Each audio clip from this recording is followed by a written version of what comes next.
Greetings and blessings to all, and thank you for tuning in to this latest in my Journeys and Insights update.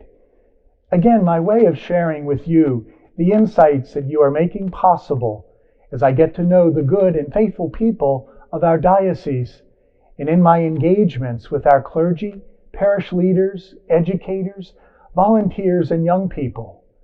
I'm speaking to you from St. Philip the Apostle here in Cheektowaga, where I just celebrated Mass with parishioners and their excellent pastor, Father Jerry Kopek. This past Saturday, it was such a great pleasure to celebrate Mass at our Cathedral of St. Joseph with a representative group of our young people, gathered for the weekend's annual youth conference. Later, I joined the evening session virtually from the Cathedral Rectory, along with Father Sean Paul. Despite the required distance from each other, in light of the ongoing COVID threat, it was an uplifting experience to join with some 150 participants from 25 parishes across our diocese. Needless to say, I'm so looking forward to the chance to be together in person and to meeting these fine young people at their parishes as I continue my travels around the diocese.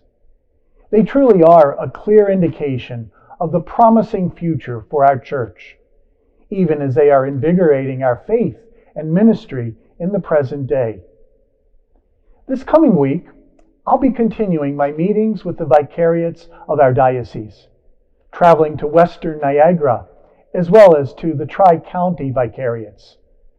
These gatherings and discussions are proving so helpful to me in these early days of my ministry as your bishop, and so vital to all that we're doing to pave a path toward renewal, and to find a more promising era for Catholic faith, service, and impact across Western New York. In this second Sunday of Lent, the reading from the book of Genesis gives us the earliest example of faithfulness to God, obedience, and as such, God's favor. The Lord tested Abraham, instructing him to offer up his only son Isaac, whom he loved greatly. And because Abraham's response was simply, "Here I am, Lord," and he was willing to do as the Lord commanded, Isaac was spared, and the Lord greatly blessed Abraham, promising that his descendants would be as countless as the stars of the sky and the sands of the seashore.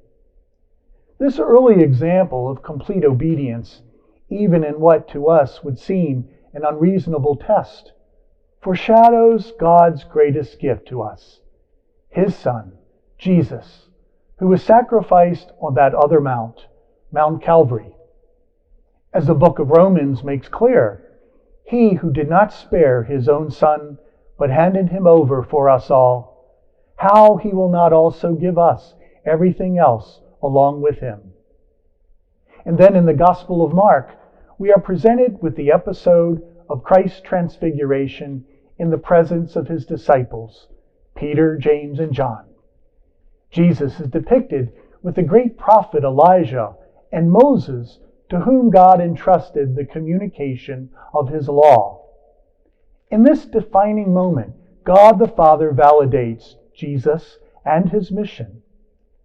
"This is my beloved Son. Listen to Him."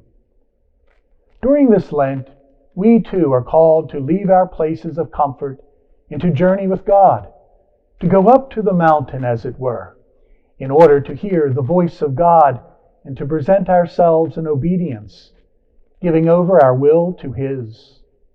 "Here I am, Lord." It is in this act of obedience, of opening our minds and hearts, that we can more clearly hear what God wants of us and allow Him to reveal the direction He's leading us. Like the disciples, may we conclude how good it is for us to be here, in this place where we can more clearly discern our life's purpose and reorient ourselves to His will. Together let us continue our Lenten journey, confident that Jesus will reveal Himself in all His glory and bring to fulfillment our desire and hope to know Him better and experience more deeply His boundless love, forgiveness, and constant presence among us. God bless you all and all whom you love. I look forward to speaking with you again.